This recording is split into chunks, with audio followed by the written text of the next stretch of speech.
श्रीकृष्ण श्रीकृष्ण श्रीकृष्ण श्रीकृष्ण गुरुर्ब्रह्मा गुरुर्विष्णुः गुरुर्देवो महेश्वरः गुरुः साक्षात् परं ब्रह्म तस्मै श्री गुरवे नमः तस्मै श्री गुरवे नमः। हरि ओम तत्सत्। వివేక చూడామణి 352వ శ్లోకం. నిత్య అద్వయ అఖండ చిదేక రూపః బుద్ధ్యాది సాక్షిణీ సదసద్విలక్షణః అహం పద ప్రత్యయ లక్షితార్థః ప్రత్యక్ సదానంద ఘనః పరమాత్మా. గడిచిన సత్సంగంలో ఒక 2-3 శ్లోకాలు దీనికి ముందు చెప్పిన విషయం ఏమిటంటే, కార్యకారణం అనేటువంటివి నిజంగా లేవు.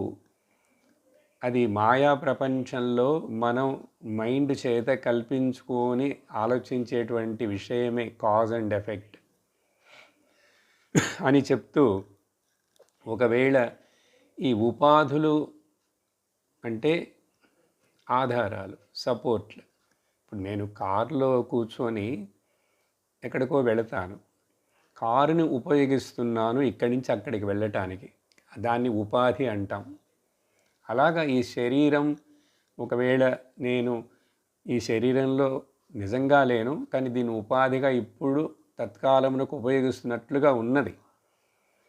ఈ ఉపాధులు ఆ యొక్క చైతన్యముతోటి సన్నిహితంగా అట్లా కనిపించినప్పుడు మాయ చేత, ఆ చైతన్యాన్ని ఈ ఉపాధులు అప్పు తీసుకొని దాన్ని పొందుతాయి. దీనికి ఉదాహరణ చెప్పారు ఆయన. ఒక అగ్నిలో పెట్టినటువంటి ఇనుప గుండు కానీ ఇనుప ఏదైనా వస్తువు ఆ అగ్ని యొక్క రంగును తీసుకుంటుంది, అగ్ని యొక్క వేడిని తీసుకుంటుంది, వెలుతురును తీసుకుంటుంది. కానీ అగ్నిలో నుంచి అది వేరైన తర్వాత కొంచెం దూరం, కొంతసేపు బయట దూరంగా పెడితే అది మళ్ళీ దాని నలుపు రంగుకు వచ్చేస్తుంది, చల్లగా అయిపోతుంది, కాంతి ఉండదు, ఇనుప ముక్క. చూసారా? ఇలాగా సో అగ్ని తత్కాలమునకు ఆ ఇనుము యొక్క ఆకారాన్ని తీసుకున్నట్లుగా, కానీ ఇది ఇక్కడ ఎవరు ఏది తీసుకోలేదు. ఇది తత్కాలమునకు ఆ సాన్నిహిత్యం వలన, సన్నిహితత్వం వలన ఏర్పడినటువంటిదే. కానీ అలా చెప్పిన తర్వాత, కాబట్టి ఇక్కడ మనము ఉపయోగిస్తున్నటువంటి ఈ ఉపాధులన్నీ, అవన్నీ కూడా ఇన్ని లేవు. ఇక్కడ ఏవి కూడా ఉన్నది ఒకటే ఒక పరమాత్మ. ప్రత్యక్ తనకు తానుగా అదే ఎప్పుడు ఆనంద స్వరూపముగానే, జ్ఞానస్వరూపముగానే ఉన్న ఆ పరమాత్మ నువ్వే. అహం తత్వమసి అని ఉపదేశంలో నువ్వు అంటున్నప్పుడు నీకు అహం అని కదా తెలుస్తున్నది, నేను గురువు గారు. నువ్వు అంటే నీకేమనిపిస్తుంది? నేనా? నేనండి. ఆ నేను, అహం యొక్క నిజమైన స్వరూపము, దాని యొక్క అర్థం ఏమిటో నీకు బాగా తెలియాలి. సో అహం పదార్థం యొక్క లక్ష్యార్థం ఏది చెప్పబడిందో, ప్రత్యేక ఆనంద ఘనముగా ఎప్పుడు తనకు తానుగా అట్లా ఆనంద జ్ఞాన స్వరూపంగా ఉన్నదో, బుద్ధి మొదలైన వాటన్నిటికీ, బుద్ధి దగ్గర నుంచి అంటే అహంకారం దగ్గర నుంచి మొదలుపెట్టి ఈ లోకం వస్తువులన్నిటి వరకు సాక్షిగా ఉంది అన్నిటికీ. అలాగే మరలా సత్ అసత్తుకి విలక్షణముగా ఉన్నదో, ఇక్కడ బుద్ధి వలన గ్రహించి తెలుసుకునేటటువంటి నాకు తెలుసు తెలియదు అనేటువంటిది బుద్ధికి చెందినదే. కానీ ఆత్మ అయినటువంటి శుద్ధ జ్ఞానస్వరూపానికి చెందినది కాదు. కాబట్టి సత్తుకు అసత్తుకు విలక్షణము అన్నాం. ఇక్కడ ఈ కాంటెక్స్ట్లో అర్థం తెలిసినది తెలియని దానికి కంటే కూడా భిన్నంగా ఉన్న, ఎప్పుడూ కూడా అది ఒక్కటే, దాంట్లో మరొక మార్పు లేదు కాబట్టి నిత్యం అద్వయముగానే ఉన్నటువంటి, దాంట్లో ఎక్కడ ఒక డివిజన్ కానీ విభజన ఏమి లేదు కాబట్టి అది చిత్రూపంగా అంటే జ్ఞానముగా ఉన్నది, ఏకముగా నిత్యముగా విభజన లేకుండా ఏ విధమైనటువంటి భేదము లేకుండా అన్నిటికీ సర్వమునకు సాక్షిగా ఉన్నటువంటి ఆ అహం అని నీకు అనిపిస్తున్నదే అది యొక్క నిజస్వరూపం, ఆనంద ఘనం, అదే పరమాత్మ. కాబట్టి ఇక్కడ అహం ఆత్మ అని వేరే లేదు, పరమాత్మ అని వేరే లేదు, ఉన్నది ఒకే ఆత్మ, ఆత్మ అని చెప్పాలి. అని నిజస్వరూపం, మన యొక్క నిజస్వరూపాన్ని వర్ణించి వివరించిన తర్వాత 353వ శ్లోకంలో ఏం చెప్తున్నారంటే, ఇత్థం విపశ్చిత్ సదసద్విభజ్య నిషిత్య తత్వం నిజబోధదృష్ట్యా జ్ఞాత్వా స్వమాత్మానం అఖండబోధం తేభ్యో విముక్తః స్వయమేవ శామ్యతి. ఇక్కడ ఒక కంక్లూషన్ అవుతున్నది. ఇప్పుడు ఇంతవరకు ఇన్ని రోజులు 352 శ్లోకాల వరకు చెప్పిన విషయాలన్నీ, విన్న విషయాలన్నీ ఏ వివేకుడైతే, ఏ ముముక్షుడైతే, ఏ సాధకుడైతే కరెక్ట్గా చక్కగా అర్థం చేసుకొని, ఓ ఇది సత్త, ఇది అసత్త, ఇక్కడ సత్ అసద్ విభజ్య అన్నారు. ఇక్కడ సత్ అసత్ అంటే ఆత్మ అనాత్మ అని తీసుకోవాలి. అర్థమైందా? ఆత్మ అనాత్మ, ఏది నిజం ఏది అబద్ధం, పోయి మిథ్య నకిలీ, అట్లా విభజించటం అంటే బుద్ధి ద్వారా వివేకం ద్వారా గ్రహించి అలా నిశ్చయం చేసి ఇప్పుడు తత్వమును అర్థం చేసుకున్నాడు. అసలు నిజమైన సారమేమిటి, ఆ తత్వం అనే ఉపదేశం మహావాక్యం అసలు నిజం ఏమిటని అది అర్థమైపోయింది. అది నేనే, అహం బ్రహ్మాస్మి అని.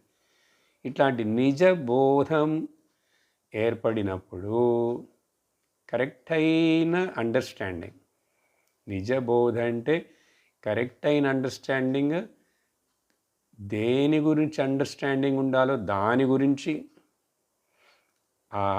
అటువంటి జ్ఞాన దృష్టి, నిజబోధ దృష్ట్యా అలా తెలుసుకొని స్వాత్మానం అఖండబోధమని చూడండి. మరలా ముందు శ్లోకంలో చెప్పిన కొన్ని పదాలే, నేనే అఖండమైనటువంటి సత్ చిత్ ఆనందం.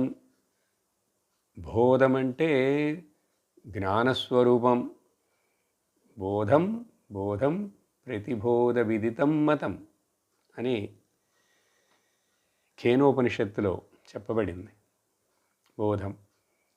అప్పుడు ఇతడు విముక్తుడవుతాడు. దేంట్లో నుంచి విముక్తుడు? జీవభావం, దేహభావం. దేహము నేననే భావన, జీవుడు నేననే భావనలో నుంచి విముక్తుడైపోయి తనకి తానే ఇప్పుడు తన స్వరూపంలో శాంతిగా ఉంటాడుట. శాంతిని పొందేస్తాడు. ఇది మనస్సులో కలిగే శాంతి కాదండి. మనస్సులో శాంతి అశాంతులు వస్తుంటాయి, పోతుంటాయి. ఇది స్వరూపంలో ఉన్న స్వరూపం యొక్క లక్షణం, స్వరూపం యొక్క స్వరూపం శాంతి సమృద్ధం అమృతం. అందుకే దాన్ని ప్రశాంతి అంటాం కొన్నిసార్లు. ప్రకర్షణేన శాంతి, వచ్చిపోయేది కాదు అది. ఈ రెండో లైన్లో నిజబోధ అనే పదం వాడారు కదా ఇక్కడ. ఇది ఉపయోగిస్తారు శంకరాచార్యులు వారు రంగనాథ అష్టకం శ్రీరంగంలో. ఆ రంగనాథ స్వామిని దర్శించినప్పుడు ఆయన పొద్దున పూట వెళ్ళారో ఏమో, చక్కటి భూపాల రాగంలో ఆనందరూపే నిజబోధరూపే, చూసారా, బ్రహ్మస్వరూపే శృతిమూర్తిరూపే శశాంకరూపే రమణీయరూపే శ్రీరంగరూపే రమతాం మనోమే. నా హృదయంలో నిజబోధ రూపంలో, ఆనంద రూపంలో ఆత్మగా ఆ రంగనాథుడు బయటని ఇక్కడ చూశానే, అదే నా హృదయంలో చూసి రమిస్తున్నాను అని చెప్పి నిజబోధ. కాబట్టి ఇక్కడ విముక్తుడైపోతాడు అని చెప్పి కంక్లూడ్ చేసినట్లే. కానీ తర్వాత టాపిక్ మొదలవుతున్నది 354లో నుంచి 372 వరకు. కొంచెం పెద్ద టాపిక్. ఏమిటంటే సమాధి అనే పదాన్ని ఎక్కువ ఉపయోగిస్తూ ఈ శ్లోకాలన్నీ వస్తాయి. సమాధి అంటే ఏమిటి, దాని యొక్క స్వరూపం ఏమిటి చూద్దాం. అజ్ఞాన హృదయ గ్రంథే నిశ్శేష విలయస్తదా సమాధినా అవికల్పేన యదా అద్వైత ఆత్మదర్శనం. ఇది రెండో లైన్లోంచి తీసుకొని అర్థం చేసుకోవాలి. ఎప్పుడైతే యదా ఈ ఒకటి తప్ప మరొకటి కాని అద్వయమైనటువంటి అఖండమైనటువంటి ఆత్మదర్శనం, నా స్వరూపం ఆత్మ నాకు అర్థమైపోయింది. నేను నిజబోధ రూపుడిని, అఖండ స్వరూపుడిని, అనంత స్వరూపుడిని, ఆత్మనని ఎప్పుడైతే అది తెలిసిపోయిందో, దర్శనం అంటే ఇక్కడ సహజంగా చెప్పే స్వామివారి దర్శనం, తిరుపల స్వామివారి దర్శనం అని కాదు, అట్లా కళ్ళతో చూసే దర్శనం కాదు, బుద్ధిలో గ్రహించేటువంటి జ్ఞాన విషయం. బుద్ధిలో గ్రహించడం అయిందో, ఎట్లా గ్రహించాడు? అవికల్పమైనటువంటి సమాధి చేత. ఏ వికల్పములు లేని నిశ్చలమైనటువంటి ఒక మనస్థితి వచ్చినప్పుడు, వికల్పం సంకల్పం ఇవన్నీ మనస్సులో. మనస్సు అంటేనే దాని యొక్క డెఫినేషన్ సంకల్ప వికల్పాత్మకం మనః. కానీ మనస్సు ఉన్నది, మనస్సు బతికే ఉన్నది, నిద్రపోలేదు. కానీ అక్కడ వికల్పాలు లేవు. వికల్పములు లేని ఆ మనస్సు నిద్రపోకుండా అండి, దాన్ని సమాధి అంటారు. సమ్యక్ అధి, సరి అయిన విధంగా సరి అయిన చోట ఆ మనస్సు పోయి నిలుచున్నది. ఆ మనస్సు తనను తాను లేకుండా అయిపోయి, ఆ థాట్స్ అనేవి, వృత్తులు అనేవి రాకుండా ఉన్న ఒక స్థితి. అదే నిద్రలో జరుగుతున్నది. నిద్ర మనందరికీ సహజంగా ఇవ్వబడిన ఈశ్వరుడు యొక్క అనుగ్రహం, సహజ సమాధి.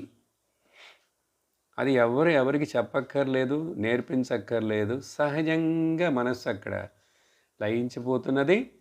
నీకు ఏ ఆలోచనలు లేవు. అందువల్ల నువ్వు నీ స్వరూపమైన అద్వయ ఆత్మగానే ఉన్నావు. కాబట్టి ఎప్పుడైతే అద్వైత ఆత్మదర్శనం జ్ఞానం ఏర్పడుతుందో బుద్ధిలో, అది ఏర్పడేది ఎట్లా? అవికల్పమైనటువంటి సమాధి అభ్యాసము ద్వారా. అప్పుడే ఈ అజ్ఞానము చేత ఏర్పడినటువంటి హృదయంలో గ్రంథులు ఉన్నాయి చూసారా, ముడులు, అవి నిశ్శేషముగా తదా పోతాయి. కాబట్టి యదా తదా, ఎప్పుడైతే ఆత్మజ్ఞానం వచ్చేసిందో అభ్యాసం అవికల్ప సమాధి చేత, అప్పుడు నిశ్శేషయ అజ్ఞాన హృదయ గ్రంథే నిశ్శేష విలయ, అవి లేకుండా పోతాయి. ఈ అజ్ఞాన గ్రంథులు ముడులంటే ఏంటండి? అవిద్య కామ కర్మ, 3 గ్రంథులు. అవిద్య కామ కర్మ. సహజంగా దీన్ని హృదయ గ్రంథి అంటారు. ముండకోపనిషత్తులో బిధ్యతే హృదయ గ్రంథి ఛిద్యంతే సర్వ సంశయా క్షీయంతే చాస్య కర్మాణి తస్మిన్ దృష్టే పరావరే. అందుకనే లలితా సహస్రనామంలో కూడా పరమేశ్వరి యొక్క పేర్లు చెప్పేటప్పుడు హృదయ గ్రంథి, దాంట్లో బ్రహ్మగ్రంథి, విష్ణు గ్రంథి, రుద్రగ్రంథి అని పేర్లు ఇవ్వబడినాయి. అదంతా కొంచెం మంత్రశాస్త్రం విధంగా చూస్తే ఆ పేర్లు అవన్నీ మనం ఇలా కరెక్ట్గా వేదాంతంలో ఇలా అర్థం చేసుకోవాలి. అవిద్య కామ కర్మ. ఎందుకంటే ఈ 3 కదా మరలా జన్మ ఎత్తుటకు కారణం అవుతున్నాయి. మరొక శరీరం రావడానికి కారణం ఈ కామం. కామం వస్తే కర్మ చేస్తావు, కర్మ చేస్తే మళ్ళీ జన్మ వస్తుంది. కాబట్టి ఇది ఎక్కడ అసలు అవిద్య, నిన్ను నువ్వు తెలుసుకోనందువలన నీకు ఈ కామాలు పుడుతున్నాయి. ఈ కామాలు పుట్టడం వలన కోరికలు, వాటిని తీర్చుకోవడానికి కర్మలు చేస్తావు, కర్మలు మళ్ళీ నీకు బంధాన్ని కలిగిస్తున్నాయి. అందుకని ఆత్మ అవిద్య పోవాలి, జ్ఞానం రావాలి. సరే, సమాధి అనే పదాన్ని ఇక్కడ ఉపయోగించారు. అన్ని శ్లోకాల్లో వస్తుంది. తర్వాత శ్లోకం చదువుతూ నేను మధ్యలో మీకు ఈ సమాధి అంటే అసలు నిజంగా ఏమిటనేది అది కూడా చెప్తాం. అది యోగాలో వేరే విధంగా చెప్తున్నారు. వేదాంతం పరంగా ఈ సమాధి అంటే ఎట్లా అర్థం చేసుకోవాలి మనం చూద్దాం. త్వం అహం ఇదం ఇతి అయం కల్పనా బుద్ధిదోషాత్ ప్రభవతి పరమాత్మని అద్వయే నిర్విశేషే ప్రవిలసతి సమాధౌ అస్య సర్వో వికల్పః విలయనం ఉపగచ్ఛేద్ వస్తు తత్వావధృత్యా. వస్తు ఆత్మ నిజంగా అదే వాస్తవముగా ఉన్న వాస్తవముగా ఏది అస్థి ఏది ఉన్నదో అది వస్తు ఆత్మ. అప్పుడు వస్తు తత్వావధృత్య కరెక్ట్గా నేను ఆత్మను అని ఎప్పుడైతే దృఢముగా నిశ్చయముగా ఖచ్చితముగా తెలుసుకోబడుతుందో అప్పుడు ఏమవుతుంది? నేను, నువ్వు, ఇది, అది అనే ఈ కల్పన ఇదంతా బుద్ధి దోషం, బుద్ధిలో ఉన్న దోషము చేతని ఈ భేదములు చూడటం. నేను, నువ్వు, నాది, నీది, అది, ఇది, ఇవన్నీ బుద్ధి దోషం వలన వచ్చిన కల్పన. దీని వలన ఏమవుతున్నది? ప్రభవతి పరమాత్మని అద్వయ, ఇది కవర్ చేసేస్తున్నది. నిర్విశేషమైనటువంటి అద్వయమైనటువంటి అఖండమైనటువంటి ఆత్మనైన నన్ను అది కప్పేస్తున్నది. ప్రభవతి, దీని మీద ఆ ప్రభావం దీని మీద పడుతున్నది. నిన్న చంద్రగ్రహణంలాగా అదేదో గ్రహం అట్లా వచ్చిందంటే మన కళ్ళకేనో చంద్రుడికి మధ్యలో, ఆ చంద్రుడు కొంచెం సేపటికి చీకటిగా కనపడకుండా అయిపోయాడంటే ప్రభావతి అట్లా. కానీ నిజంగా ఆ గ్రహం ఎక్కడో దూరంగా ఉన్నది, మనం ఎక్కడో దూరంగా ఉన్నాం. ఈ మధ్యలో మేఘం వచ్చినా కూడా చంద్రుడు కనపడగా, కానీ నిజంగా చంద్రుడు లేకుండా పోయినాడా? చంద్రుడి యొక్క కాంతి లేకుండా పోయిందా? పోలే. అట్లాగా అప్పుడు ఏమవుతున్నది?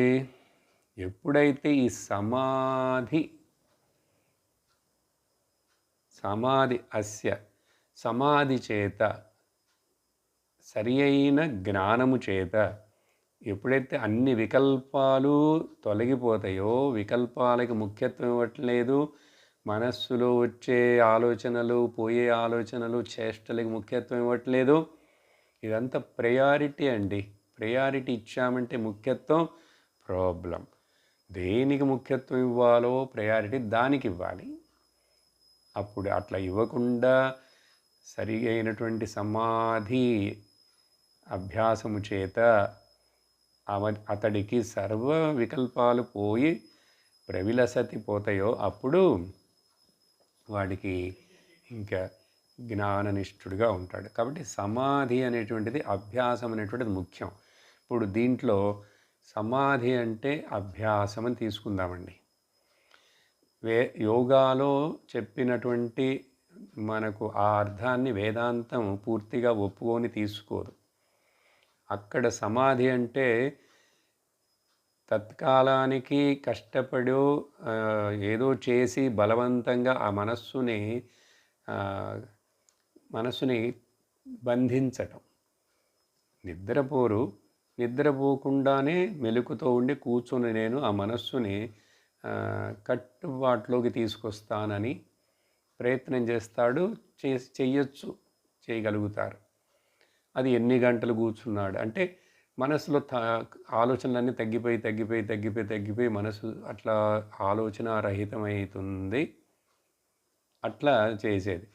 దాన్ని ఇక్కడ మనం జడ సమాధి అంటాం. అప్పుడు ఏంటంటే నువ్వు టెంపరీగా ఆ మనస్సుని అరెస్ట్ చేస్తున్నావు. దేని చేత?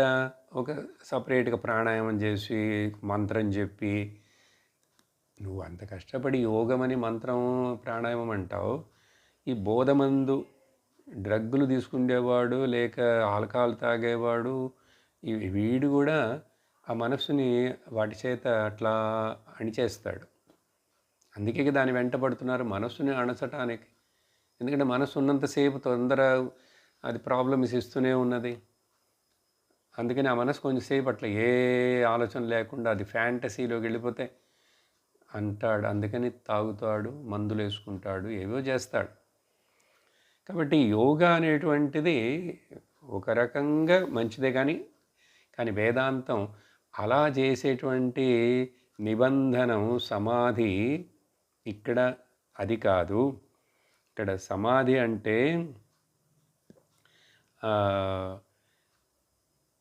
మనం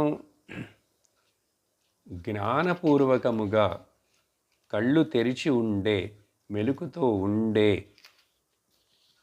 నిరంతరం ఈ జ్ఞానస్థితిలో కంటిన్యూస్ ఎప్పుడు కూడా ఇంక మనస్సుని అక్కడికి ఇక్కడికి పరిగెత్తనీయకుండా వాచ్ఫుల్గా ఉండటమే, అలర్ట్గా ఉండటమే. అప్పుడప్పుడే అక్కడక్కడే మనస్సుని వెనక్కి తీసుకొచ్చేస్తాం. అప్పుడు దానికి అట్లా అభ్యాసం చేయంగా అది బాహ్య విషయాలు, లోక విషయాలు, అనవసరమైన కల్పనలు, ఇమాజినేషన్లు ఇవన్నీ తగ్గిపోతాయి. కానీ దానికి వేరే ఇంకొక పని ఇవ్వాలి. అలా పని ఇవ్వకపోతే ఐడియల్ మైండ్ డెవిల్స్ వర్క్షాప్ అని అది మళ్ళీ ప్రాబ్లం కలిగిస్తుంది. అప్పుడు దానికి ఆత్మచింతనలో బ్రహ్మచింతన, శ్రవణ మనన నిధిధ్యాసనాలనే వీటిల్లో వాటిని మనం మనసుని ఎంగేజ్ చేయటం అలవాటు చేసుకోవాలి. అప్పుడు ఇవి తొలగిపోతాయి అన్నారు. కాబట్టి సమాధి అంటే మనం ఇక్కడ ఈ విధంగా అర్థం చేసుకోవాలి. అలర్ట్ లివింగ్ ఈజ్ కాల్డ్ సమాధి. కాన్స్టెంట్లీ రిమెంబరింగ్ ది నేను ఆత్మను బ్రహ్మమును అనేది సమాధి. కొంచెంసేపు కళ్ళు మూసుకొని కావాలంటే కూర్చో, తప్పు లేదు. కానీ కళ్ళు తెరిచిన తర్వాత మళ్ళీ మనస్సు యథావిధంగానే కదా. అందుకని మనస్సుని ఏదో తత్కాలానికి శాంతిపరచుటకు కాదు, అసలు మనస్సు ఎప్పుడూ శాంతంగానే ఉండాలంటే, లోపల జ్ఞానం ఉదయించిందంటే, సత్యము నీకు దర్శనమైందంటే, ఆ మనస్సు దాని చేష్టలు అవన్నీ అణిగిపోతాయి. అది ఇంకెప్పుడు నీకు ఎసెట్గానే ఉంటుంది కానీ లయబిలిటీగా ఉండదు, నిన్ను బాధించదు, బంధించదు. సరే, ఆ తర్వాత శ్లోకంలో 356లో శాంతః దాంతః పరమ ఉపరతః శాంతియుక్తః సమాధిం కుర్వన్ నిత్యం కలయతి యతిః. ఇక్కడ కొంచెం కొంచెం చదివి అర్థం చెప్తాను, సులభంగా ఉంటుంది. అప్పుడు ఒక మనిషికి ఇట్లా మనస్సు సహజంగానే సమాధి స్థితిలో ఉండాలంటే సహజ సమాధి, అతడు శాంతుడై ఉండాలంటే మనస్సులో ఉద్వేగాలు లేవు. దేని గురించి ఉద్వేగపడడు. అంటే మనస్సు బాగా చక్కగా అలవాటైపోయింది దానికి, ఎప్పుడు ప్రశాంతంగా ఉండటమే. అంటే కోపం రాదు, ద్వేషాలు రావు, అసూయలు రావు ఆ మనస్సులో. తర్వాత దాంత ఇంద్రియములు కూడా చాలా క్రమశిక్షణలో కట్టుబాటులో ఉన్నవి. కాబట్టి శాంతః దాంతః అంటే ఇంద్రియ మనోనిగ్రహములు అభ్యాసం చేసిన వాడు. యోగాలో కూడా యమనియమాల్లో చెప్తాం కదా అవి. ఆ తర్వాత సహజంగా ఇప్పుడు పరమ ఉపరతః, ఇంక చాలా వరకు లోక విషయాలు వాటిలో నుంచి విరమించుకున్నాడు. మనస్సుని ఎక్కువ సమయం ఒక రోజులో స్వరూప ఆత్మ బ్రహ్మచింతనలోనే, లేక భగవన్నామములోనే, భగవత్ విషయాలు వినుటలో, చదువుటలో, ఇట్లా వీటిలోనే అలవాటు చేసి ఇంకా వ్యవహారాన్ని తగ్గించేసుకుంటాడు. పరమ ఉపరతః. అందుకనే పరమ వైరాగ్యం వస్తేనే కానీ పరమ ఉపరత రాదు. ఉపరత అంటే విడ్రావల్. చాలామందికి మరి అంత విడ్రావల్ అంటే ఎట్లాగండి, కొంచెం ఇల్లు కుటుంబం జరగాలి కదంటే అవన్నీ కొంచెం కొంచెం తగ్గించేసుకో. నీ వయసుకి తగినట్లుగా ఇప్పుడు ఇంకా కుటుంబం, ఇల్లు మినిమంగా ఏమిటో అంతవరకే. నువ్వు ఇంకా ఫర్దర్గా దాన్ని ఇంక్రీజ్ చేసుకోవడానికి అటాచ్మెంట్ను పెంచుకోకు, ఏ విధంగానూ పెంచుకోకు. పొసెషన్ల రూపం కానీ, రిలేషన్స్ రూపంలో కానీ అవన్నీ ఉండని, అవన్నీ వాటి పాటిగా ఉంటాయి. కానీ నీ మనసు ఇంకా ఎప్పుడు వాటి గురించే చింతనలో ఉండకూడదు. అందుకని పరమ ఉపరతః. ఎంతవరకు ఉపరతి చేయగలవో, ఉప అంటే నియర్ బై, రతి మీన్స్ రమించుట, ఎప్పుడు హృదయంలోనే మనస్సు, ఆత్మచింతనలోనే మనస్సు, భగవత్ చింతనలోనే మనస్సు, అలా ఉండటం. దగ్గరగా ఉండి మనస్సు నాయందే, ఆత్మన్యేవాత్మనా తుష్టః స్థితప్రజ్ఞస్తదోచ్యతే అని చెప్పారు కదా 2వ అధ్యాయంలో భగవద్గీతలో, స్థితప్రజ్ఞుని యొక్క లక్షణాలు చెప్పేటప్పుడు. కాబట్టి ఉపరతి అనేటువంటిది చాలా విడ్రావల్, డిప్రెషన్ వచ్చి ఏదో దుఃఖం వలన విడ్రా అయిపోతుంటారు. అట్లా కాదండి ఇది. నాకు ఏ డిప్రెషను లేదు, అన్నీ నాకు చుట్టూ వసతులు ఉన్నాయి, అన్నీ సుఖాలు భోగాలు కూడా పక్కపక్కనే ఉన్నాయి, కానీ నేను టెంప్ట్ అవ్వట్లేదు, నేను వాటి కోసం పరిగెట్టలేదు, చింతించట్లేదు. ఉపరతి. ఇలా ఉపరతి చెయ్యకపోతే నీకు బాహ్య విషయాలు, ఆ మనస్సు సమాధి స్థితి పొందదు. సమాధి అంటే మరికొన్ని వివరాలు కూడా వస్తాయి, ఇప్పుడు తర్వాత చెప్తారు ఆయనే ఎట్లా. సో కాబట్టి ఇక్కడ ఏంటి మెయిన్గా ఈ లక్షణాలు చెప్తున్నారు. ఇవి ఉన్నాయా నీ దగ్గర? నువ్వు శాంతుడివా, దాంతుడివా, ఉపరతుడివా, నీలో క్షమాగుణం ఉందా? అట్లా ఉండి సమాధిం కురువన్. అందుకని సమాధి అభ్యాసము చేయాలంటే కూర్చొని కళ్ళు మూసుకొని, కానీ ఏదైనా ఒక మనిషి బాగా టెన్షన్ స్ట్రెస్ ఉన్నవాడు సమాధి ధ్యానం చేయలేడండి, చెయ్యకూడదు కూడా. చాలామంది తప్పుగా అనుకుంటుంటారు, నాకు for the mind control and అదేంటి స్ట్రెస్ చాలా ఉంది, అందుకని మెడిటేషన్ క్లాస్కి వెళ్తున్నానని వాళ్ళు కండక్ట్ చేస్తారు, అట్లాగే చెప్తుంటారు. Tension, stress, distraction, hyper active ఉన్న మైండ్ ధ్యానం చెయ్యకూడదు.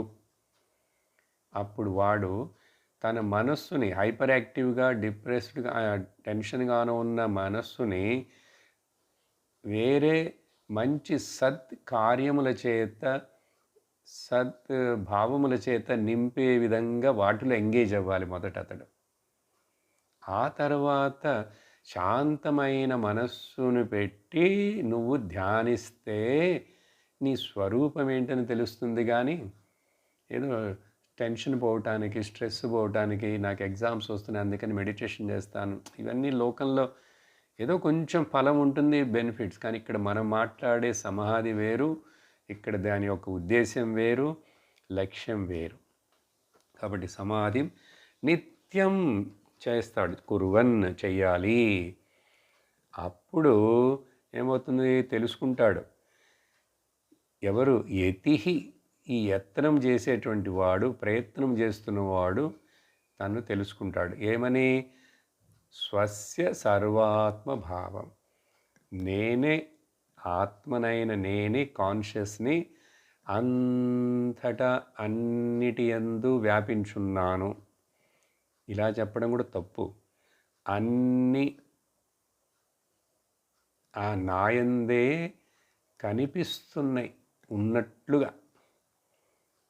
అవి నన్ను ఏమీ అంటలేదు, అవి నన్ను మార్చలేవు, నన్ను తాకలేవు. కానీ స్క్రీన్గా ఉన్నటువంటి నా మీద, నాలో, నా యందు ఒక ఇట్లాంటి కల్పన జరుగుతున్నది. ఎందుకంటే నా శక్తి, ప్రకృతి అనేది ఒకటి ఆడుకుంటుంది అక్కడ. ఆ ప్రకృతి చేస్తున్న చేష్టలు ఇవన్నీ వికృతులు అని ఇతడు తనకు తానుగా సర్వాత్మభావం. సర్వాత్మభావం అంటే ఇంక ఇప్పుడు ముందు శ్లోకంలో చెప్పారే, నువ్వు, నేను, ఇవన్నీ భ్రమ, కల్పన. ఆత్మ ఒక్కడే ఉంది, అది ఇది నువ్వు నేను ఇనిలేవు. ఆత్మ అస్తి, బ్రహ్మ అస్తి. బ్రహ్మ అస్తి అంటే మళ్ళీ బ్రహ్మ అక్కడ ఉందిట అని చెప్పడు. బ్రహ్మాస్మి, నేను బ్రహ్మమును. అప్పుడు ఈ విధంగా చేసా తేన అవిద్యా తిమిర జనితానం సాధు దగ్ధ్వా వికల్పాను. అవిద్య చేత పేరుకొని పోయి ఉన్నటువంటి అజ్ఞానము చేత తప్పైన భావనలు, నోషన్లన్నీ కూడా వికల్పాలన్నీ తప్పు. అవన్నీ కూడా భస్మం అయిపోతాయిట. దేనివలన? ఈ సమాధి అభ్యాసము చేత. అప్పుడేమవుతుంది? బ్రహ్మ ఆకృత్య నివసతి సుఖం నిష్క్రియ నిర్వికల్ప. ఏమీ చేయకుండా ఉన్న, సాక్షిగా ఉన్న, అసంగగా ఉన్న, అకర్త అభోక్తగా ఉన్న, ఏ వికల్పము లేని, ఏ క్రియను చెయ్యనటువంటి సుఖస్వరూపమైనటువంటి బ్రహ్మను నేను అని తెలుసుకొని నివసతి. ఇంకా సుఖం తన ఆత్మసుఖంలోనే ఉంటాడు, ఆత్మారాముడుగానే ఉంటాడు. ఎందుకంటే తాను ఆత్మ.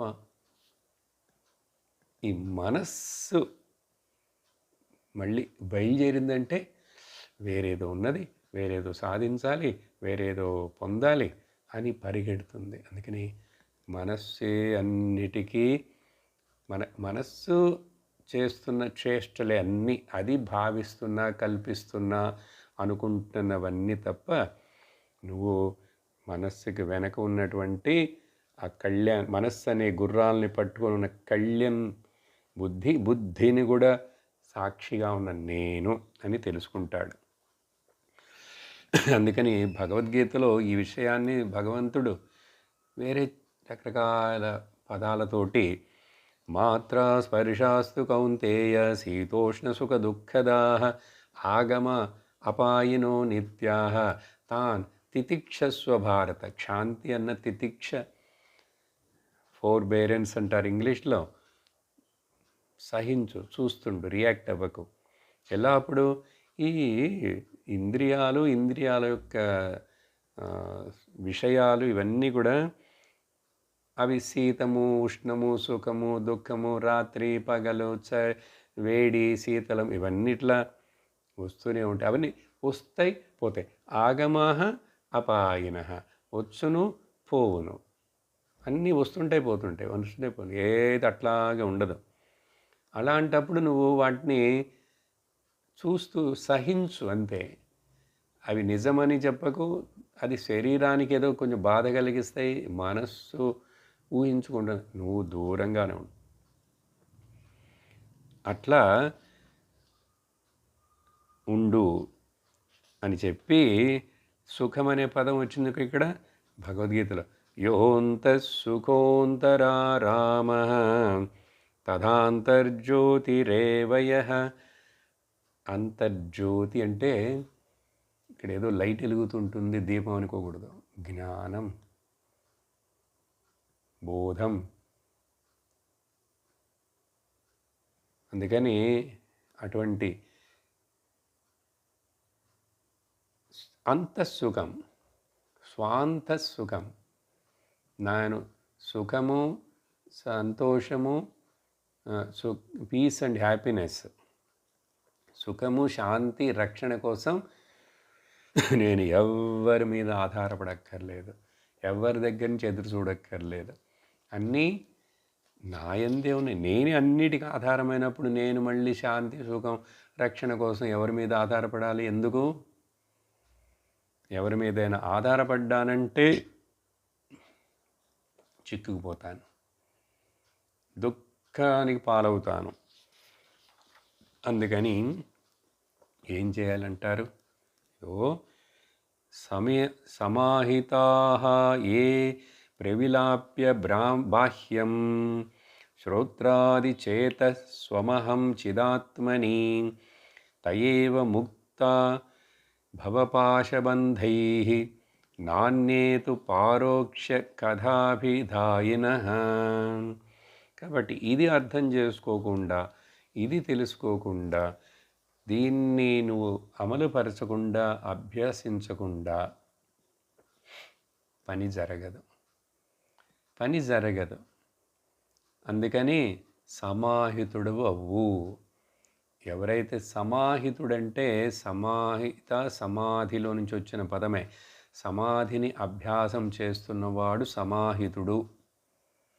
సమాహితుడంటే లేదండి, సమ్యక్ చెప్పాను కదా, ధీహి, వాడి ఇంద్రియాలు, మనస్సు, బుద్ధి అన్నీ కూడా ఇంటిగ్రేటెడ్గా అయి ఒక చోటట్లా అణిగి నిలుస్తాయి, వాలంటరీగా నిలుస్తాయి, శ్రమ పడకుండా. ఎవరైతే ఇట్లా సమాహితుడై ఉంటాడో, ఈ సమాహిత పదాన్ని గీతలో చాలాసార్లు వాడతారు కృష్ణుల వారు. అప్పుడు ఈ బాహ్యం మొత్తాన్ని, బాహ్యం ఏది, ఈ శరీరం దగ్గర నుంచి ప్రారంభించి, ఇంకా చెప్పాలంటే నా మనసు దగ్గర నుంచి ప్రారంభించి అంత బాహ్యమే. అన్ని లోకాలు, అన్ని దేవుళ్ళు, అన్నీ బాహ్యం. ఈ బాహ్యము అనేవి అన్నీ కూడా అంటే నాకు తెలుస్తున్నవన్నీ, నా చేత తెలియబడేవన్నీ, అది ఏదైనా కానీ, ఇంక్లూడింగ్ డిఫరెంట్ గాడ్స్ అంటావు, డిఫరెంట్ లోకాలు అంటావు, అన్ని బాహ్యం.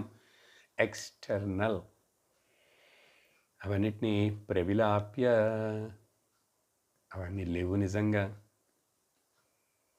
అవన్నీ లేవు నిజంగా. వాటి గురించి నేను చింతించేందుకు ఏమి లేదు అక్కడ. ఎండమావి నీళ్ళను గురించి ఏమండి చింతిస్తాను? ప్రాజెక్టు దాన్ని ఏదైనా కన్జర్వేషన్ అని చెప్పి పెద్ద బిజినెస్ ప్రారంభిస్తానా ఏంటి? ఎవడైనా చేస్తాడా?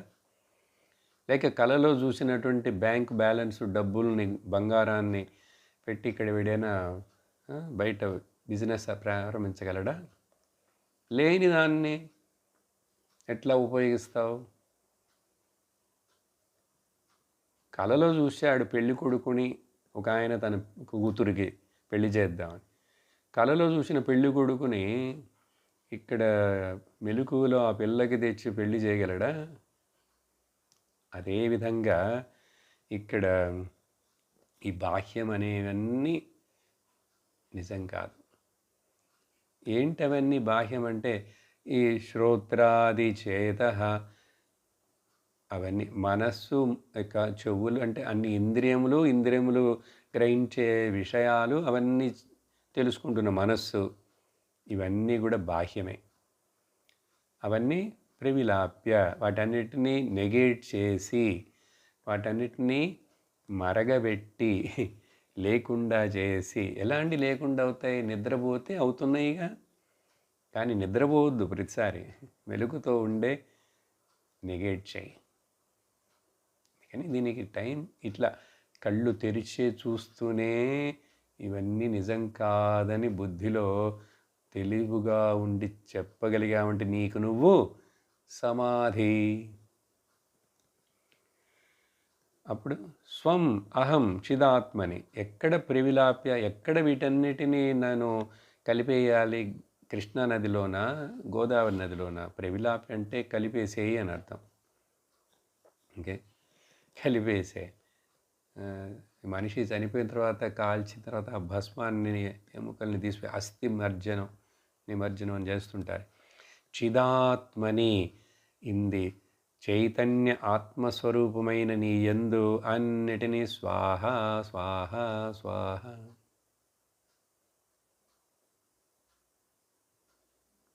అట్లా చిదాత్మనైనటువంటి నా యందు అన్నిటినీ మింగేస్తాను, కలిపేస్తాను. ఆ తర్వాత అట్లా చేసిన వాడే ముక్తుడు, మరెవడు కాదు. వాడే భవపాశ బంధై ముక్తుడు. ఎక్కడి నుంచి ముక్తుడు? దేంట్లోంచి ముక్తుడు? ఈ ప్రపంచం, పునరపి జననం పునరపి మరణం అనే ఈ చక్రంలో నుంచి, ఈ బంధము, ఈ తాడులో నుంచి, పాశం అంటే తాడు, యమపాశం అంటారు కదా, ఇక్కడ భవ పాశ బంధం అంటున్నారు. ఈ పుట్టడమే ఒక బంధం, పుట్టడమే ఒక వ్యాధి.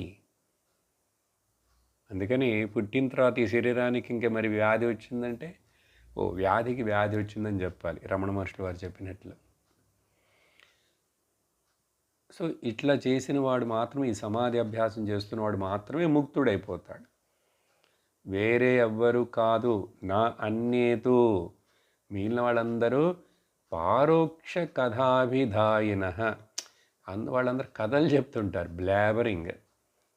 అక్కడండి, ఆ గుళ్ళు అండి, ఆ కొండ మీదండి అని ఇవేదేదో అన్ని కళలో చూసినట్లు. అవన్నీ వైకుంఠము, కైలాసము అన్నీ కూడా కళలోనేనండి, కళలాగానే.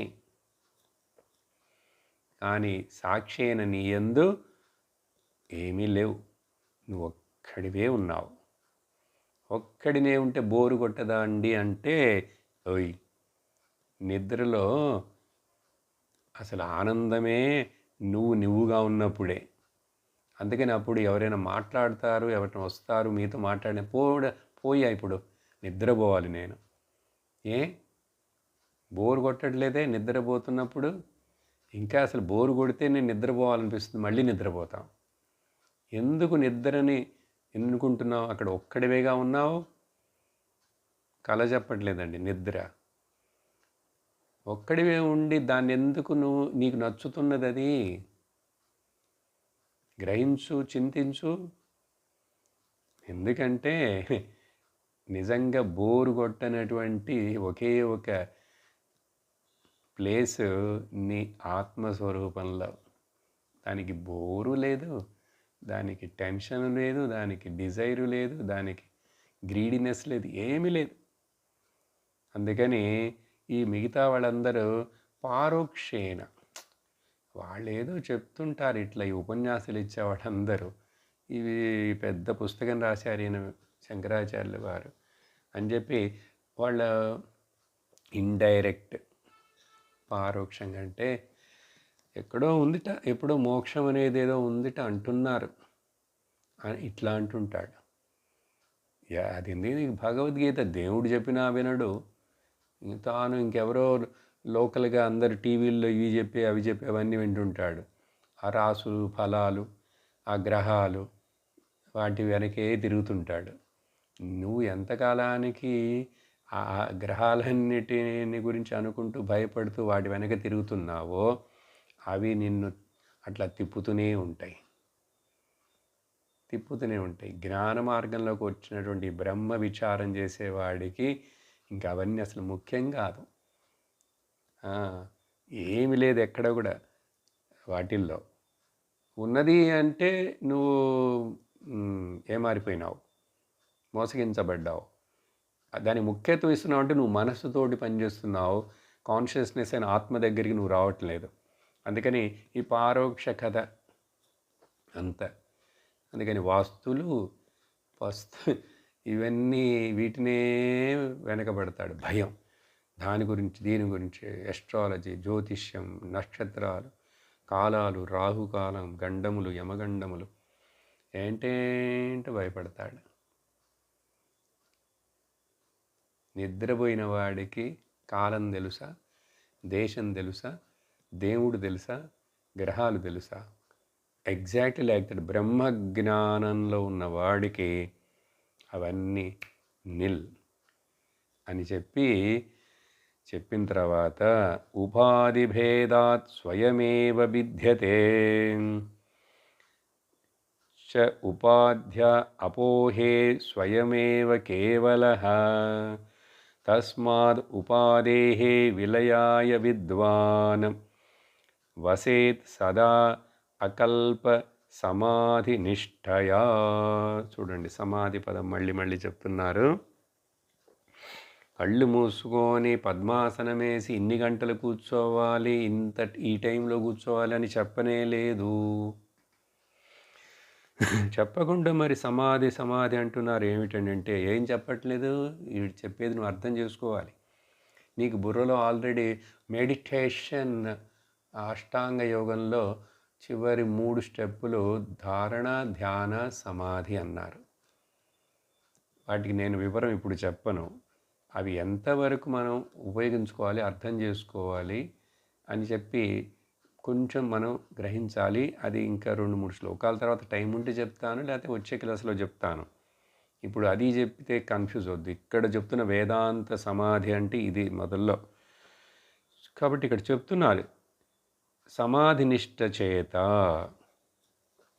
ఏమిటి సమాధి నిష్ట అంటే? ఉపాధి భేదముల చేత నువ్వు ఈ భేదాలన్నీ చూస్తున్నావు. ఇప్పుడు ఇది చిన్న కుండ ఆకారాన్ని చూస్తున్నావు. ఆకారాన్ని చూసి ఇప్పుడు చిన్న కుండ అంటావు. ఇంకోటి పెద్ద కుండ నా దగ్గర లేదు, పెద్ద కుండ ఉంటే ఓ పెద్ద కుండ వ్యవహారంలో చెప్తావు. దీంట్లో మరిన్ని నీళ్లు పాలు పడతాయి కదండి, దీంట్లో కొంచెం పడుతుంది దీంట్లో అంటాడు. ట్రాన్సాక్షను వ్యవహారం కాదు ముఖ్యం. ఇప్పుడు కంటైనర్ ముఖ్యం కాదు. ఈ కంటైనర్స్ అన్నీ దేంట్లో ఉన్నాయి? ఈ కంటెంట్ ఏమిటి? ఆకాశమే, బయట ఆకాశమే. ఈ కంటైనర్ లోపల ఉన్నది కంటెంట్ ఆకాశమే, బయట ఉన్నది కంటెంట్ ఆకాశమే. కాబట్టి ఇట్లా ఇది చూడాలి నువ్వు. ఇది చూడకుండా ఈ చిన్నదా పెద్దదా, తెలుప నలుప, తెలుగువాడ తమిళవాడ అని ఇట్లా ఈ భేదాలు అవన్నీ కూడా ఎప్పుడు వస్తున్నాయంటే ఉపాధి భేదాత్, ఉపాధి భేదము చేత.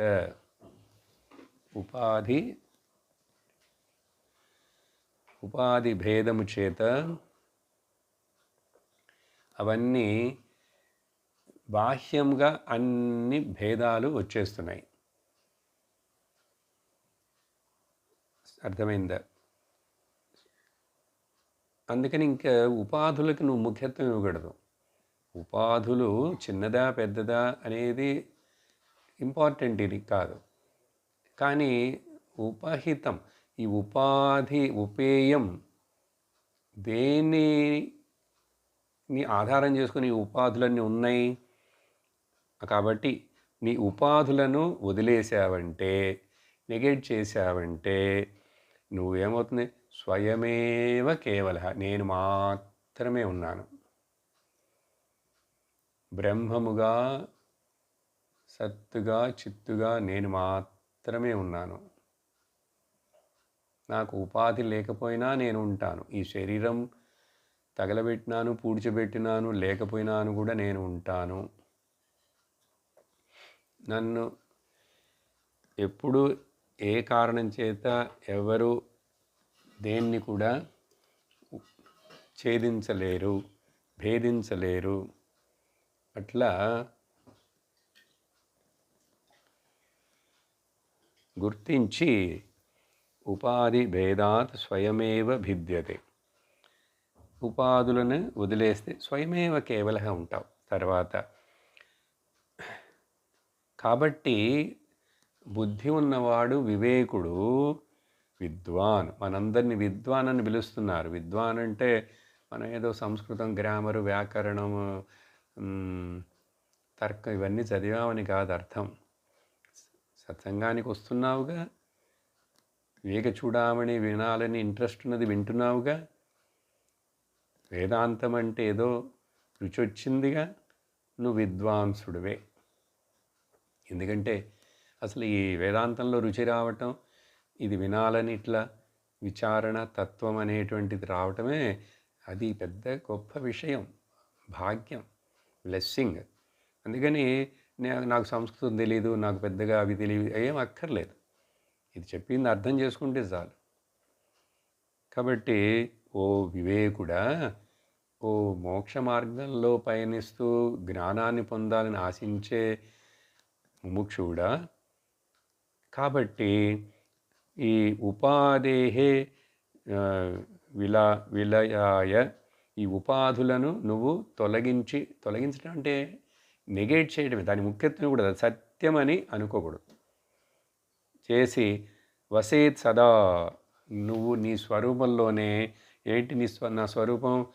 అకల్ప సమాధి నిష్టయ. మనస్సుని ఇంకా అట్లా వికల్పాలు లేకుండా, వికల్పం అంటే ఏం లేదండి, మరొక చోట మరొక కాలంలో ఏదో ఉన్నది అనేది పెద్ద బ్లెండర్. మరలా చెప్తా, మరొక చోట మరొక కాలంలో ఏదో ఉన్నది అంటే భ్రమ. ఇప్పుడే ఇక్కడే సత్యం, నువ్వే పూర్ణముగా ఉన్నావు. ఇంకంతే, అది ఒప్పేసుకో. కాబట్టి ఏ థాట్ దానికి ఇంపార్టెన్స్ ఇవ్వటం. ఆర్గనైజేషన్లోండి చాలామంది వెళ్తారు, ఆయన ఉపన్యాసానికండి 10,000 మంది వస్తారట. సో వాట్, నీకేంటి? నీకేం కావాలి? ఆ బయట బాహ్య ఆడంబరాలైనటువంటి అడ్వర్టైజ్మెంట్లు, జనాభా ఏర్పాట్లు అవి కావాలా?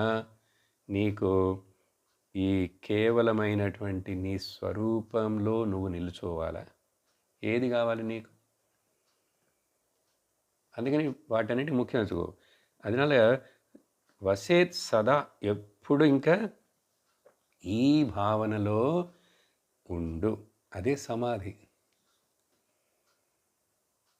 ఇంత విన్న తర్వాత కూడా మళ్ళీ మనస్సు పరిగెడుతున్నది, అక్కడెవరో వేరే ఏదో చెప్తున్నారట. సరే, వేరే ఏదో చెప్తే విను, మళ్ళీ ఇక్కడ కొంచెం విని అక్కడ కొంచెం విని అది కొంచెం చేసి ఇది కొంచెం చేసి ఎటు కాకుండా పోతావు. అలా చేయకుండా ఉండటమే సమాధి. అందుకని ఒక గురువు, ఒక పద్ధతి, ఒక సంప్రదాయం, ఒక సిస్టమాటిక్ వే ఆఫ్ అప్రోచ్ కావాలి. ఏదో మతం మతం మతం రిలీజియస్ అని స్పిరిచువల్ అని తల పగలగొట్టుకోకూడదు. చివరికి వయసు అయిపోతుంది, కాలం అయిపోతుంది, మరణ సమయం వచ్చేస్తుంది. సరి, తర్వాత శ్లోకం. సతి సక్తః నరః యాతి సద్భావం హి ఏకనిష్టయా కీటకో భ్రమరం ధ్యాయన్ భ్రమరత్వాయ కల్పతే. ఒక ఉదాహరణ ఇస్తూ ఇక్కడ చెప్తున్నారు ఈ విషయాన్ని. కాబట్టి నీకు ఇప్పుడు పూర్తిగా అర్థమైందో లేదో, గ్రహించగలిగా లేదో పర్వాలేదు, కానీ గురువుగారు చెప్తున్నారు, శాస్త్రం చెప్తున్నది అని చెప్పి, దేవుడు చెప్తున్నాడు గీతలో అని చెప్పి ఒప్పుకో. మొదల్లో నాకు దేశికోక్తేన అహం బ్రహ్మాస్మి, నా గురువుగారు చెప్తున్నారు నేను బ్రహ్మమునని, ఇంక సందేహం లేదు దాంట్లో. నాకు అర్థమైందా లేదా, నేను తెలుసుకున్నానా లేదా, అర్థమవుతుంది, తెలుసుకుంటావు, కానీ దాన్ని పట్టుకో. అలా చెప్పంగా అనుకోంగా అలాగే యద్భావం తద్భవతి. ఒక కీటకం ఉంది చూసారా, దీన్ని భ్రమరం అంటారు. చిన్న వాస్ప్, అది గుడ్లు పెడుతుంది. మన ఇళ్లలోనే ఆ కరెంటు బాక్స్లో ఆ ప్లగ్ బెజాల్లో పెట్టి మూసేస్తుంది. ఏదో తెచ్చి చక్కగా మట్టితోటి, తెల్ల మట్టి ఏదో తెస్తుంది, ఎక్కడి నుంచి తెస్తుందో, సున్నం లేక మట్టి, మూసేస్తుంది. ఆ తర్వాత కొద్ది రోజులకి ఆ లోపల ఎగ్గులు చిన్న పిల్లలు అవుతాయి, లార్వాలు అవుతాయి. అప్పుడు ఇది చిన్న అక్కడ బెజ్జం పెట్టి చిన్నది, దాంట్లోనే ముక్కు పెట్టి చూస్తూ అక్కడే ఉంటూ దాన్ని అట్ట గుచ్చుతూ ఉంటుంది. అప్పుడప్పుడు ఒక్కొక్కసారి కొంచెం పెద్దదిగా ఉంటే అది కొంచెం కదలటం మొదలుపెట్టింది లార్వా, అది బయటకు వచ్చి కింద పడతాయి, లేకపోతే నిద్రపోతూనే ఉంటుంది. అందుకని అజాగ్రత్తగా ఉండద్దు. నువ్వు భ్రమరం కావాలి, నువ్వు భ్రమరమువే అనుకుంటూ ధ్యానించు. అందుకని అది గుచ్చుతూ ఉంటుందిట. అది భ్రమర కీటక న్యాయం అని చెప్పి వేదాంతంలో చెప్పే ఉదాహరణ చెప్తున్నారు ఇక్కడ. కీటక భ్రమరం ధ్యాయన్, అట్లా ధ్యానిస్తూ ఇంకా ఇది దాన్ని వదలదు. అది దానికి రెక్కలు వచ్చి అది కూడా మళ్ళీ కొంచెం పెద్దదై తాను భ్రమరమయ్యేంత వరకు దాన్ని గుర్తు చేస్తూనే ఉంటుంది. ఇది ఎక్కడికైనా కింద పడిపోతే చచ్చిపోతుంది. ఇంకేం పనులొద్దు, నువ్వు భ్రమరం అవ్వాలి. అట్లాగే గురువుగారు కూడా తత్వమసి అని ఎన్నిసార్లు తల మీద మొట్టినట్లుగా ఆ చాందోగ్యంలో 9 సార్లు గురువుగారు చెప్తారు. ఓ శ్వేతకేతు, నువ్వు తెలుసా, తత్వమసి, నువ్వే ఆ బ్రహ్మము. అట్లా చెప్పంగా విని ఎట్లా అయితే ఈ కీటకం భ్రమరం తాను భ్రమరం అయిపోయిందో, అందుకని బ్రహ్మం గురించి విని వాడు తానే బ్రహ్మం అయిపోతాడు, బ్రహ్మమని గుర్తిస్తాడు. అందుకని బ్రహ్మవిత్ బ్రహ్మైవ భవతి. అందుకని ఆ ఉదాహరణ ఇచ్చి ఇక్కడ ఏం చెప్తున్నారు ఇప్పుడు, సతీసక్త నరః, ఆత్మాసక్తుడైనటువంటి నరుడు, మనుషుడు, తత్వ ఆసక్తుడైన మనసుడు. సతి అంటే ఇక్కడ సత్. అతడు ఆ ఏకనిష్ట చేత ఆ సద్భావమునే పొందేస్తాడంటే తానే అని గుర్తిస్తాడు. వాడు అప్పుడు ఆల్రెడీ సత్తే, వాడు దాన్ని తర్వాత ఎక్కడి నుంచో తెచ్చుకొని పొందలేదు, తానే బ్రహ్మమని గ్రహించేస్తాడు. ఎట్లా, ఈ కీటకం భ్రమం ఉదాహరణలాగా అని చెప్పి ఇప్పుడు ఆ తర్వాత శ్లోకంలో కూడా, కాబట్టి నువ్వు ఇంకా వేరే పనులేం పెట్టుకోకు. క్రియాంతరాసక్తిం అపాస్య కీటక, ఆ పురుగు చిన్నది లోపల ఇప్పుడే కొంచెం లార్వా అయింది, అది ఎగ్గులో నుంచి, దానికి ఇంకా ప్యూపా అవ్వాలి, తర్వాత వాస్ప్ అవుతుంది. ఆ కీటక ఎట్లాగైతే ఇంకా వేరే ఏం పని లేదు దానికి, చూసారా? వేరేమైనా పని ఉందా? ఈ పుట్టిన చిన్న పిల్ల బిడ్డ తల్లి దగ్గర పాలు తాగటం, పడుకోవటం, పాలు తాగటం, ఈ 22 గంటలు నిద్రపోతూనే ఉంటుందండి ఆ పుట్టిన కొత్త పిల్ల. గమనించి చూడండి. ఎందుకంటే ఇప్పుడు అది కొంచెం ఆ తల్లి దగ్గర నుంచి ఆహారం తీసుకొని తను పెరిగి పెద్దదై తాను ఒక మనిషిగా అవ్వాలి. అట్లా చేయకుండా ఇప్పుడే ఏదో క్రియలు పనులు చేస్తాను, అది చేస్తానని చెప్పి ఇవన్నీ మొదలు పెడితే చేయగలదా? క్రియాంతరాసక్తిం అపాస్య. ఆ కీటకం కూడా నేను బయటకు వెళ్ళాలి, కొంచెం అట్లా చూసి వస్తాను, తొంగి చూస్తానంటే కింద పడిపోయి చచ్చిపోతుంది. అది ఎట్లాగైతే ఇంకా పని లేదు.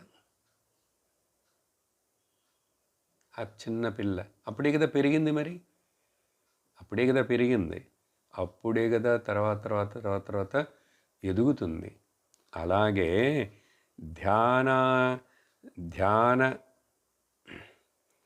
ధ్యాయన్ యథా అలిం అన్నాను, భ్రమమే. ఆ భ్రమం ఎగ్జాంపుల్ ఇక్కడ ఎక్స్టెండ్ చేసి చెప్తున్నారు. ఎట్లాగైతే ఆ భ్రమరం ధ్యానించి అలిహి భావం రుచ్యతి, అది తానే తుమ్మిదలాగా అట్లా వాస్ప్ అయిపోయిందే. నువ్వు కూడా అట్లాగే నేను బ్రహ్మమును, అహం బ్రహ్మాస్మి అనే. అందుకని ఇప్పుడు ఆ జ్ఞాననిష్ట రావటం వచ్చేంత వరకు మిగిలినవన్నీ వదిలేసేయి. ఎంతవరకు శరీరం జీవించటానికి కావలసిన మినిమం థింగ్స్ని చెయ్యి తప్ప 10లో తలదూర్చి 10లో ఏదేదో ఉందని ఆ సెల్ ఫోను, ఈ టీవీ, అది ఇది అని, ఆ కంప్యూటర్ అని, ఆ వాట్సాప్ అని, వీటన్నిటిలో పడి కాలమును వృధా చేయకు. అన్యోవాచో విముంచత లోకవార్తాయాం విముంచత. అది ఇక్కడ క్రియాంతరాసక్తి. ఇంకా ఏదో ఉంది అక్కడ వేరే అని ఆ ఆసక్తిని అంతా వదిలేసి ఎక్కడ ఏమి లేదు, ఇక్కడే ఇప్పుడే ఈ గ్రహించాలి. ఆ గ్రహించడానికి కావలసిన శక్తి ఇట్లా సమాధి అభ్యాసం చేస్తుంటేనే వస్తుంది, కానీ ఒక్క రోజులో రాదు. ఈ శ్లోకం ఇంకో 2 లైన్లోనే చెప్పేస్తే అయిపోతుంది. తథైవ యోగి, ఈ శ్లోకమే 360లోనే. అదేవిధంగా ఈ యోగి అంటున్నారు. మళ్ళీ ఇక్కడ యోగి అని చెప్పంగానే మీకు అష్టాంగ యోగ, హఠయోగ అట్లాంటి యోగి కాదు. యోగికి నిజమైన అర్థం భగవద్గీతలో ఎన్నిసార్లు ఉపయోగిస్తాడు భగవంతుడు. ఎవరైతే తన యొక్క చింతనను, మనస్సును, బుద్ధిని ఆత్మతోటి అనుసంధానం చేస్తూ ఆత్మ అంటే ఇదా, నా స్వరూపం అంటే ఇదా అని చెప్పి ఆ జాయినింగ్ చేసి జీవాత్మ నేను వేరు కాదని ఆ చింతనలో శ్రవణము చేస్తూ వేదాంతం వింటాడు, వాడు యోగి. తలకిందులుగా నిల్చుండేవాడు, తపస్సు చేసేవాడు, మీసాలు గడ్డాలు పెంచుకునేవాడు, ఏవేవో మ్యాజిక్లు చేసేవాడు, అతడు కాదు, వాళ్ళు వేరే. అదేవిధంగా యోగి పరమాత్మతత్వం ధ్యాత్వ. చూశారు ఇక్కడ ఏమన్నారు మరి? అదేవిధంగా యోగి అని చెప్పి మనకి చెప్తున్నారు. అదేవిధంగా వీడు తల్లకిందులుగా నిల్చోని అని చెప్పలే, ధ్యాత్వ అంటున్నారు. ధ్యాత్వ అంటే ధ్యానం చేసి గ్రహించి, జ్ఞాత్వ, ధ్యాన ద్వారా తెలుసుకుంటాం. అప్పుడు సమాయాతి తద్ ఏకనిష్టయ. అందుకని చూడండి మళ్ళీ ఏకనిష్ట అనేది ఏకచింతనాత్ నాశ్యమే తదః త్యదః. ఉపదేశసారంలో ఏకచింతన కావాలి. ఏకనిష్ట అని 2 సార్లు చెప్పారు. ఇప్పుడు అప్పుడు బ్రహ్మతత్వమును తానే అని తెలుసుకుంటాడు. సో ఈరోజు ఇక్కడతో నిలిపేద్దాం. ఓం పూర్ణమదః పూర్ణమిదం పూర్ణాత్ పూర్ణముదచ్యతే పూర్ణస్య పూర్ణమాదాయ పూర్ణమేవావశిష్యతే. ఓం శాంతి శాంతి శాంతి. హరి ఓం శ్రీ గురుభ్యో నమః. హరి ఓం.